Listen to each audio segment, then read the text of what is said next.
Today, most commercially made paper is made from wood pulp, treated with chemicals and mechanically processed. Making paper by hand is a craft that involves techniques and materials that go back over 2,000 years in China. These techniques have evolved over time, but the main ingredient remains the same: imagination.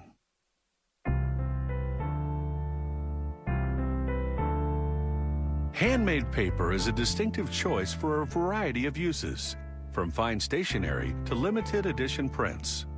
Natural fibers like linen or these cotton remnants are the raw materials for handmade paper. Workers place the cotton rag and put it on a conveyor, which leads into a machine that chops it up into small pieces.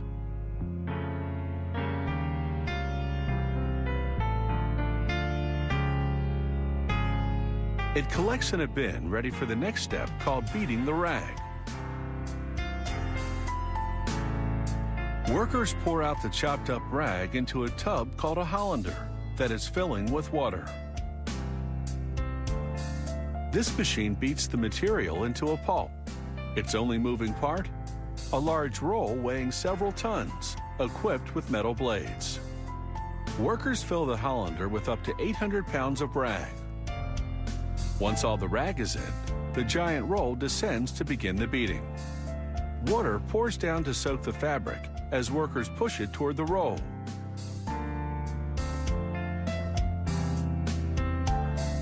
They sometimes take paper from previous batches known as broke and add it to the mix.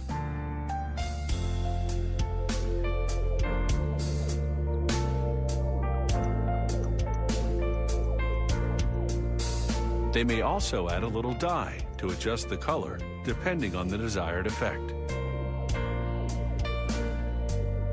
After 8 hours of beating, workers feel the pulp's consistency. They will then take samples from this batch to make sure it doesn't contain any unbeaten rag or knots. Next, they add colorful scraps of paper to the pulp to create a decorative pattern.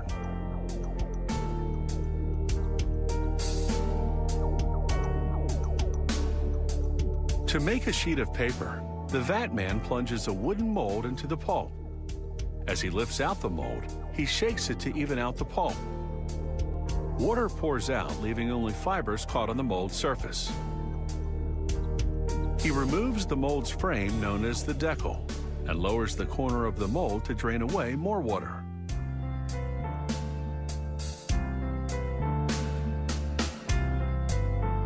He places the mold face down on a wet felt, then carefully lifts it away. A sheet of paper now lies on the felt, which he then covers with another wet felt. When pulp pours through the mold's metal screen, it traps the fiber and lets the water through. The vat man plunges the mold once again into the pulp and couches another sheet of this distinctive paper. At this point, the paper is 99% water. Workers bring a stack over to a hydraulic press to draw the water from the paper and link the fibers together. They press the papers with care so they don't burst right out of the felts.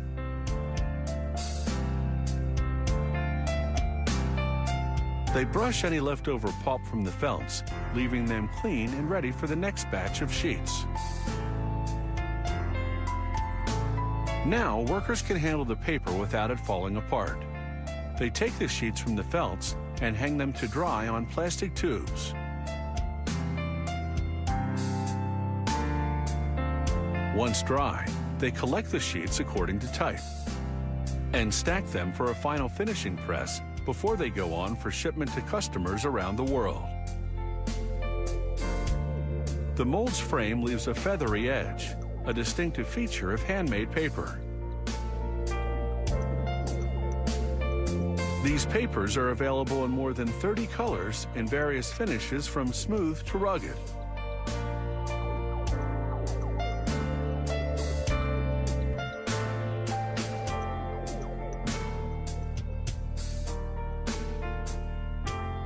There's a paper for every project, whether it's etching, watercolor, drawing, or even folding.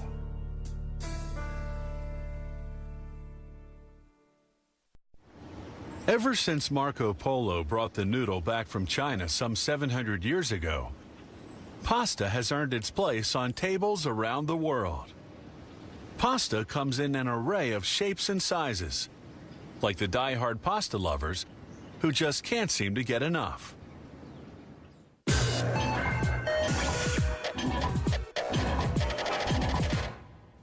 Pasta is actually Chinese in origin. When Marco Polo returned to Venice in 1295, after spending 24 years in the Far East, he brought back with him Chinese pasta noodles. Pasta became popular so quickly that by the 15th century, it occupied a prime position in Italian cooking. In this same era, commercial production began in Naples. Italians today favor macaronis and raviolis with garlic and cheese.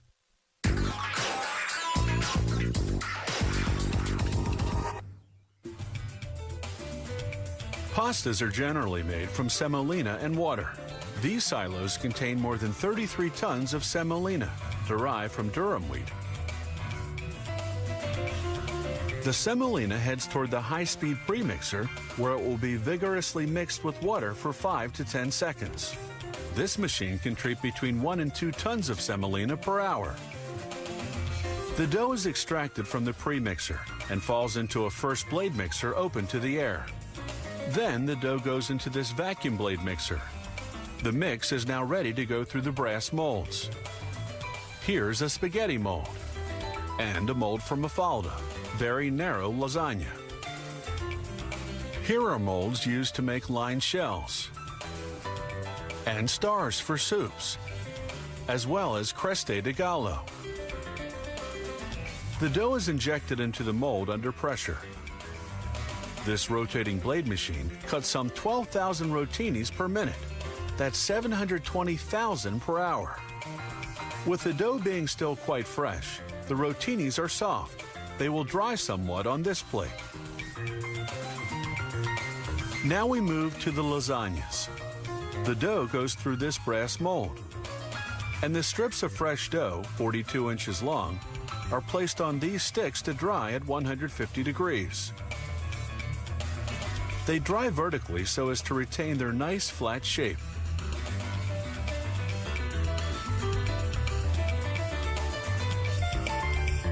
After drying for 15 hours, the strips are then cut in 4, thus making 4 strips measuring about 10 inches each. To minimize losses and make cutting the dry lasagna easier, scissors trim the dough pieces into equal lengths on the sticks. The long lasagna drying process begins. Once dry, the lengths of lasagna are finally cut. They're now ready for packaging. To make some of the other pastas, the mix has to be worked a bit more in order for it to have the required shape. The dough goes through this roller, which gives it the desired thickness. And now butterflies are formed. This mold cuts 7,500 of them a minute, for a total of 450,000 an hour. The sheet of dough is 2 feet wide. It is produced in a steady stream and goes right to the cutting mold. The butterflies fall onto this conveyor to dry somewhat. Then they head toward the next production step.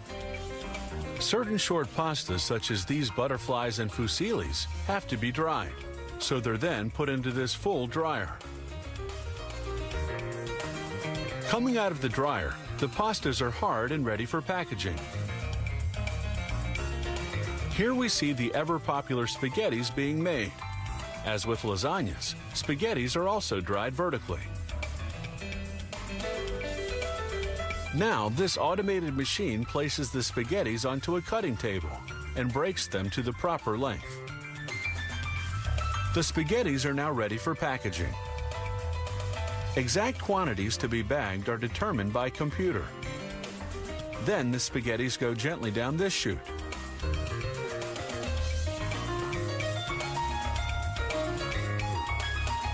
The amount of spaghetti going into each bag is transported and emptied out by this moving container. To make filling easier, the spaghettis are properly positioned by this chute. In just 1 minute, This machine can package 10 8.8-pound bags. Whenever needed, it can handle up to 60 bags a minute. Pastas are a favorite meal the world over.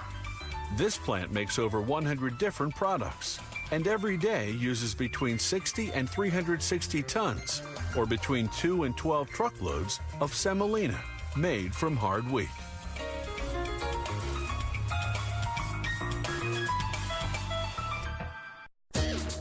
Photo booths were first introduced in the 1920s in the United States. Today, the small private cabins still enable us to be kooky in several snapshots or one large picture. The booths are quaint reminders of our pop culture, but they use the latest technology to make portraits worth treasuring. This model simulates a painting or a drawing based on the photo it takes of you. To customize the pre-assembled cabin, a worker applies stickers to the outside. These advertise local businesses or the booth's eventual location, such as a shopping mall or amusement park.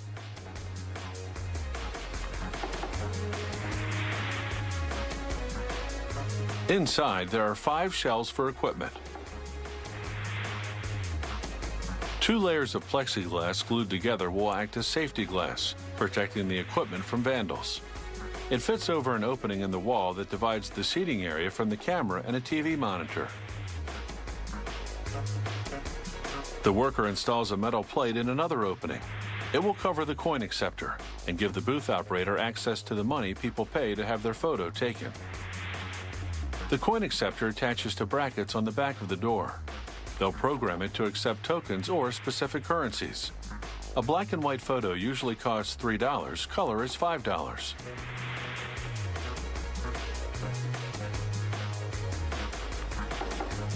This 15-watt bulb provides some light for your photo.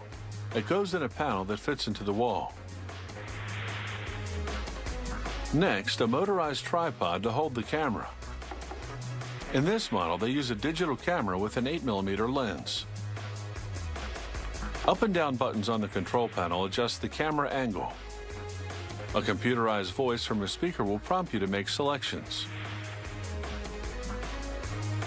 A fan attaches to the ceiling to vent the cabin and keep the equipment from overheating.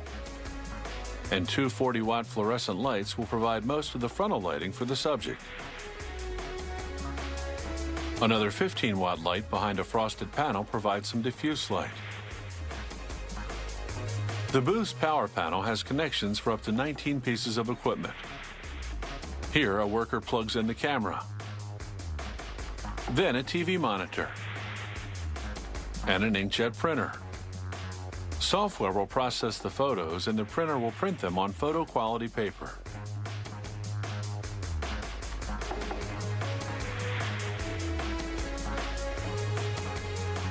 A plexiglass window protects a 15-inch monitor that's used for viewing and making selections. 2 other monitors fit in windowed panels on the outside of the cabin.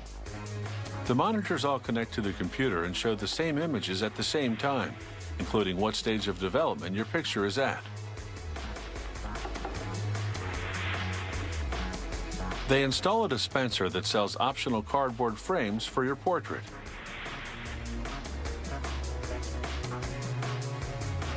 Money from these sales falls through a slot into a metal coin box inside the cabin.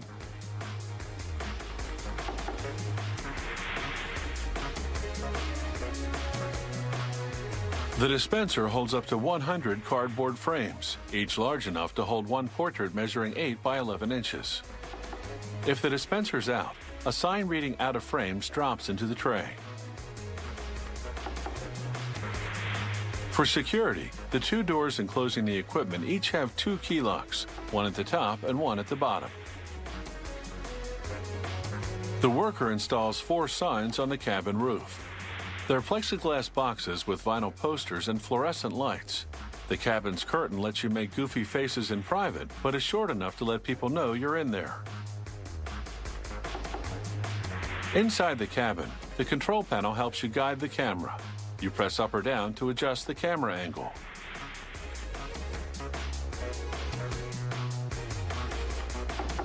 Then you choose one of 3 photos the camera has captured. The computer bases its portrait on this photo. You can tell it to make a caricature, a simulated work of art, or 4 small portraits in different artistic media.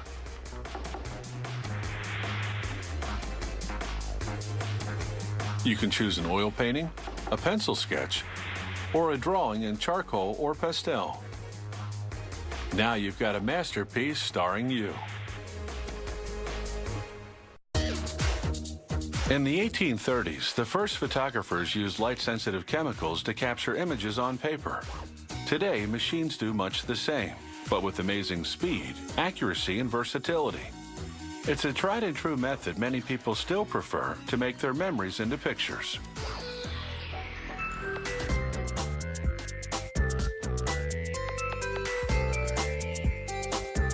The Photo Lab receives envelopes containing rolls of film for developing.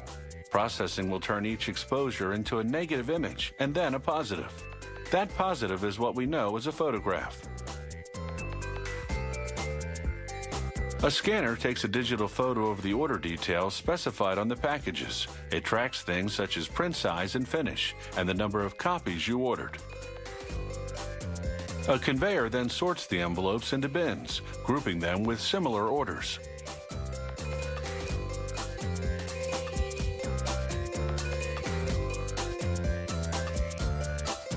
Next, a machine extracts the film rolls from the metal capsules in total darkness. Exposing the film to light would ruin the photos. The envelopes go into bundles so they can later be rematched with the right pictures and negatives. Here's what the machine looks like inside. A blade cuts open the metal capsule and another slices off the leader. The machine unravels and lines up as many as 60 films end to end. The films are just over 3 feet long. A sticker joins the ends and identifies each film with a barcode. The machine measures the assembled strip, then winds it onto a reel inside a metal box.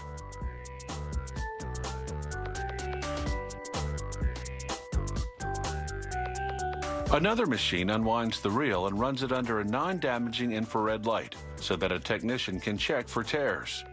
Just one tiny tear could jam the machine and ruin all the photos.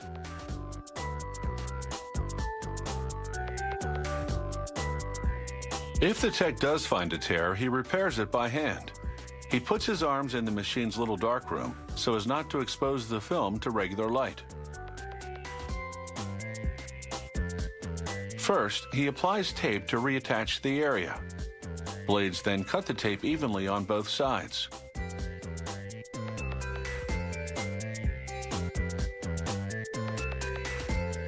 The worker is able to see what he's doing on a TV monitor hooked up to an infrared camera inside.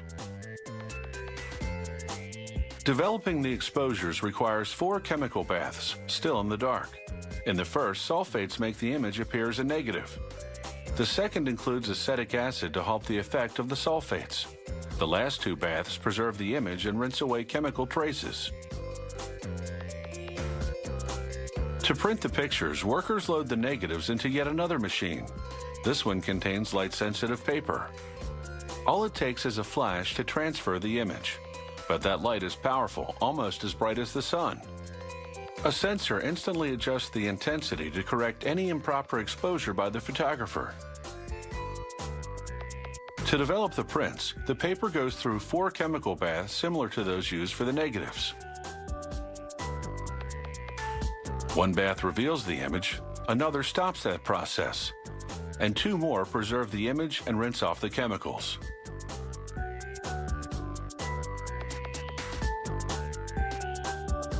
What's different this time is that the paper then heads into an oven to dry for 2 minutes at 160 degrees Fahrenheit.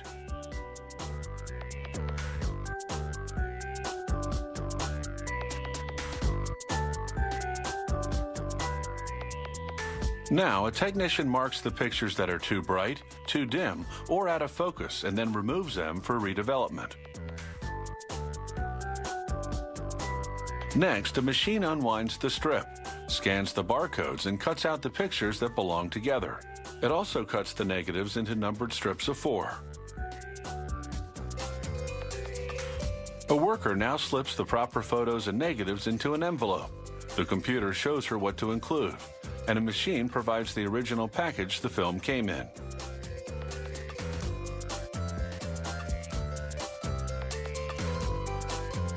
When you get your photos, you can check them against your original order. That way you can ensure that everything's picture perfect.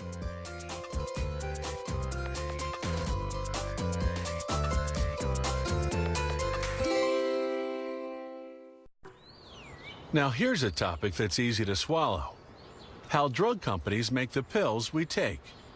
It's a carefully monitored process in which quality control is paramount. So stand by. We're going to give you a taste of your own medicine, or at least what goes into making it.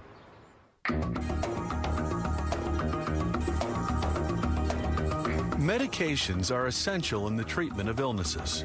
It begins by a grinding process, where the active ingredient in a tablet or pill is ground and mixed with the binding agent.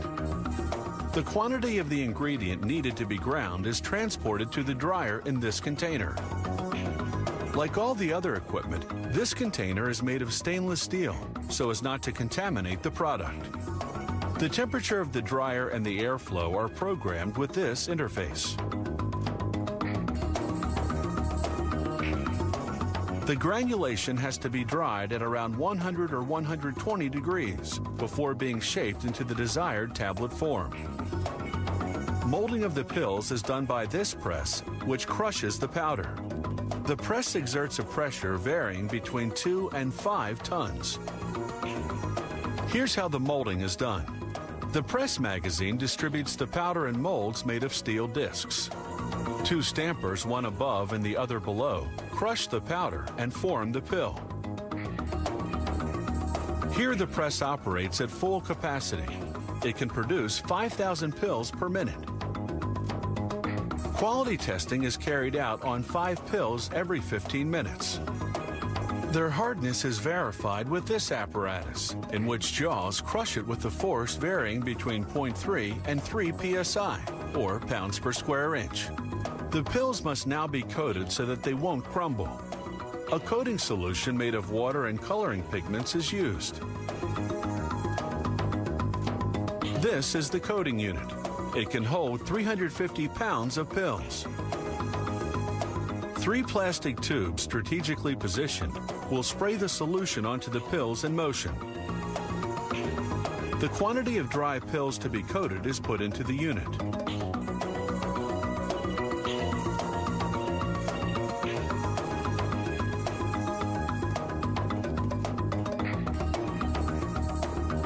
Then the door of the coating unit is carefully closed.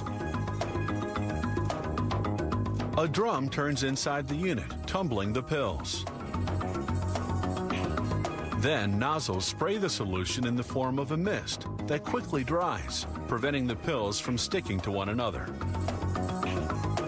This spraying operation lasts 40 minutes.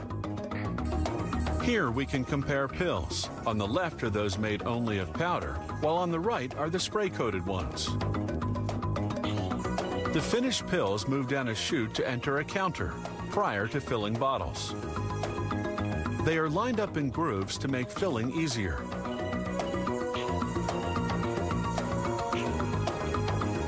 The quantity of pills to be placed into bottles is controlled by this automated unit connected to the counter. In this instance, 500 pills are poured into each bottle. This plant also makes capsules, where the ingredient is not crushed but encapsulated in a gelatin casing. The distributor places the 2 halves of the capsules in the proper position for filling, with the wider half situated above. The top and bottom portions of the capsule are separated. The lower half is then filled with powder. When well filled, the 2 halves of the capsule are joined together. The completed capsules are then ejected from the filling unit. Then, via centrifugal force, they are positioned for the packaging process. The weight of each capsule is verified by this counter. Each capsule must have the precise weight. The final step is packaging. A sheet of transparent PVC is heat embossed, forming an impression to receive capsules. Then, a pre-glued aluminum foil sheet is adhered to the back side, sealing everything in. This plant turns out millions of pills and capsules every year. You can use them for groceries, for shopping, for taking out the trash. Chances are there's a growing pile of them somewhere in your kitchen. With so many everyday uses, it's easy to see how people can get carried away with plastic bags.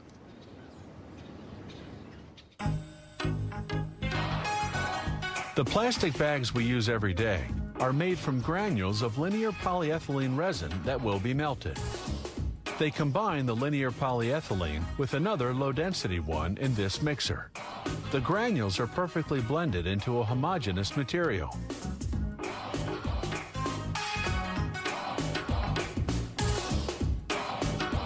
Granules melt in the extruder, which heats them to a temperature varying between 356 and 465 degrees. This produces a film of polyethylene in the form of a tube.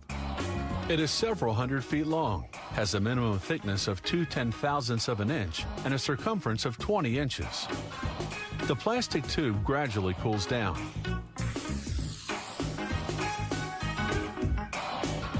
Rollers then flatten out the plastic tube.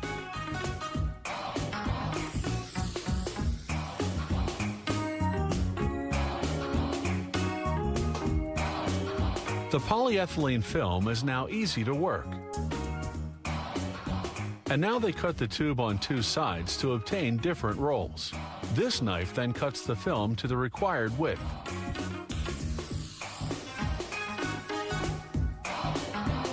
The excess strip is salvaged in this tube.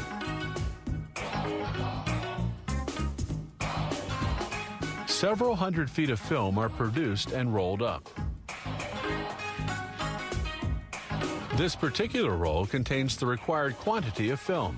When the roll is full, the film is cut. This roll moves forward and can be transported to another department. An empty roll begins to fill up automatically. A full roll weighs 348 pounds and can produce 35,000 bags. The next step, printing on the bags. This alcohol-based ink circulates continuously to retain its viscosity. Impressions are made by inking rollers. Here, another color is being applied on the bags. Once printing is over, the plastic film is rolled up again. The roll is now full and the cutting of bags can get started. This machine makes 150 bags per minute. A sealer bonds the edges of the bag together with heat. The wheel picks up the bag and puts them on two spindles that can hold 250 each. Here they're making bags with a hermetic zipper. The zipper is made from a plastic pad that inserts into a slot. The zipper is made in advance and is unrolled progressively. The zipper strip is cut and heat bonded to the bag at 356 degrees. And here's the zippered bag all finished.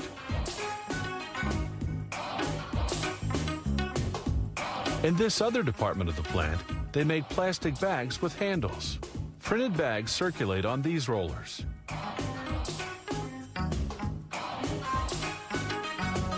The machine that welds the sides gives the bags the desired shape.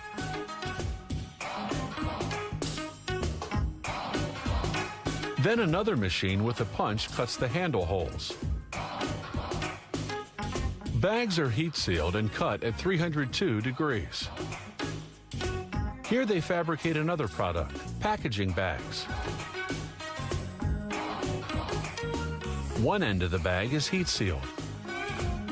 This machine makes holes that let air out of the bag when it is being filled, to allow them to be generously filled with items. At this stage, a stamper cuts the handle holes.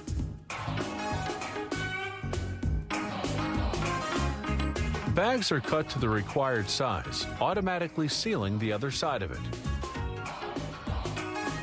This plant makes 8 types of bags for an overall total of over 1 million a day.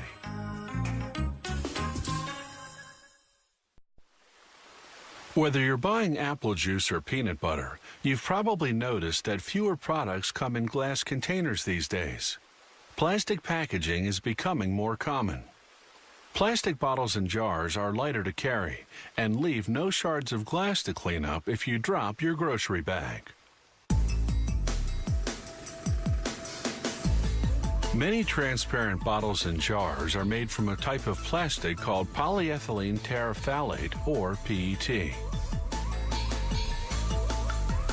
An automated mixer combines PET pellets with flakes of recycled PET. Reprocessed plastic loses some of its physical properties, so the recycled content can exceed 10%. The PET drops from the mixer into a plastic injection machine that heats it to a piping 600 degrees Fahrenheit. The dry raw material melts into thick and gooey liquid plastic. The machine then shoots it at high pressure into a mold. This plastic injection molding process casts pieces of plastic called preforms, starter shapes that subsequent machines will transform into bottles or jars. The molded preforms harden almost instantly, thanks to a built-in cooling system. These preforms are now on their way to becoming single-serving juice bottles.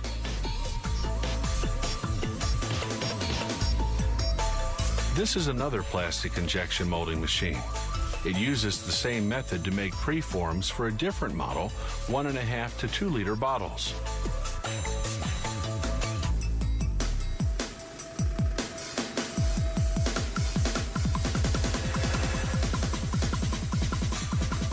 The preform's next stop is a machine called a reheat stretch blow molder. In a matter of seconds, it heats each preform just enough to make the plastic malleable, then inserts a rod to stretch the preform lengthwise, while at the same time blowing in air at extremely high pressure.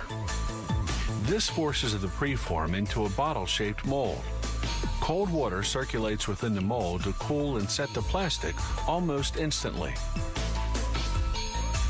This lightning-fast machine churns out 10,600 bottles per hour. No wonder we've had to show it to you in slow motion.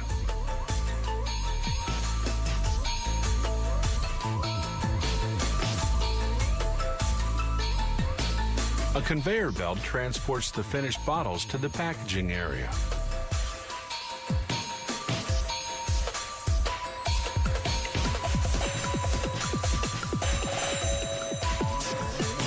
Before blow molding, the preforms for certain models first pass through an oven.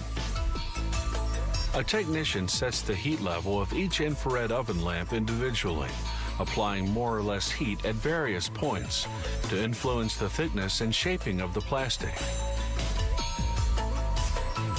From the oven, the preforms go into another reheat stretch blow molder that transforms them into peanut jars.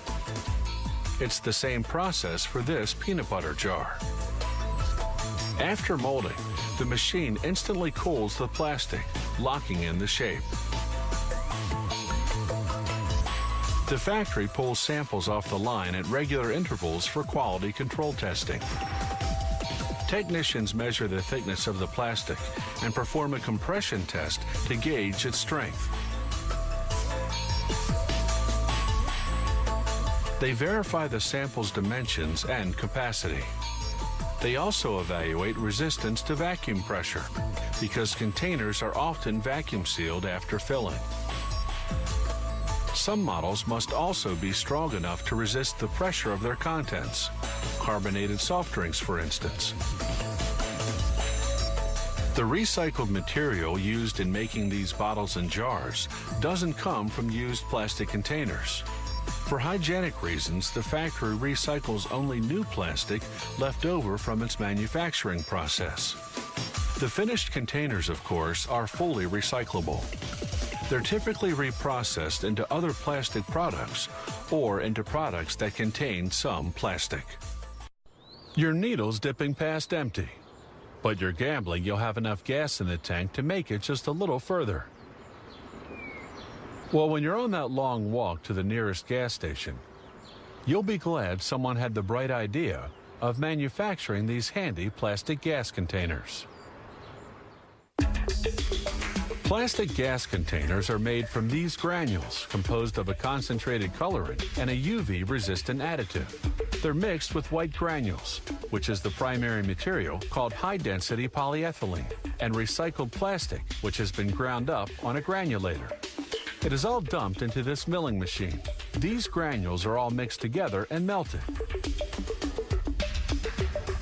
The melted plastic will be blown in and will take shape within this mold, made of very high-quality dense aluminum called aviation type. Blow molding continues and produces a soft plastic tube. This is cut and placed in the mold. Then this nozzle pumps the plastic into the mold shell. The container is unmolded and moves along on a conveyor. There's another way to mold plastic, by rotation. This previously colored powder has a 35 mesh size, which is just a little larger than flour. Low-density linear polyethylene is poured into the bottom of the mold. The mold has a cover that will be closed, then placed on a steel support. This support is articulated by an arm on 2 rotation axes simultaneously.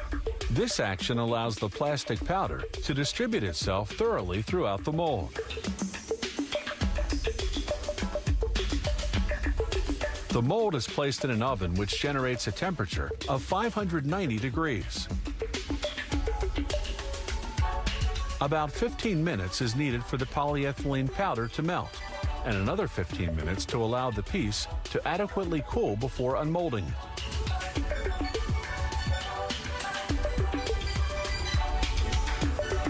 The mold cover is lifted off, and the plastic piece is unmolded.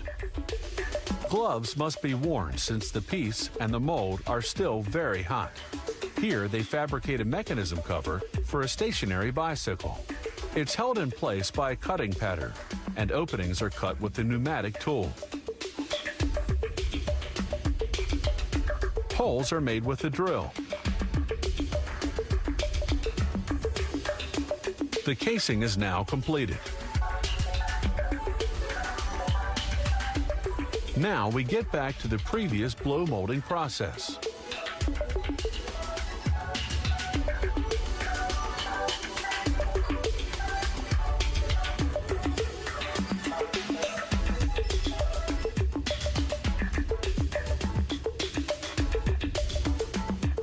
This type of molding produces residues that have to be eliminated. These surplus pieces are cut with this small saw. The now hardened scraps are sent to the granulator to be reduced into granules, which will be newly added into the mixer to make other plastic containers.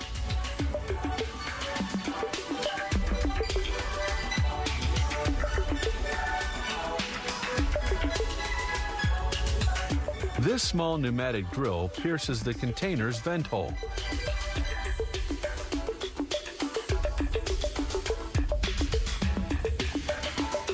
The container circulates from one step to another on the conveyor. The next steps will be accomplished by robotic arms.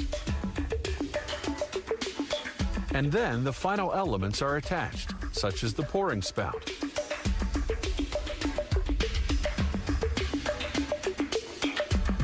Then a sealing stopper equipped with a rubber washer prevents leaks.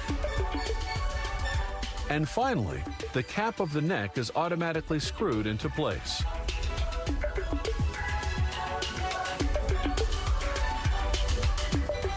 Depending on the thickness of the mold, the blowing procedure allows the production of between 30 and 120 containers an hour. The rotation process takes between 45 and 60 minutes to make a unit. Finished containers are now ready for packing and delivery.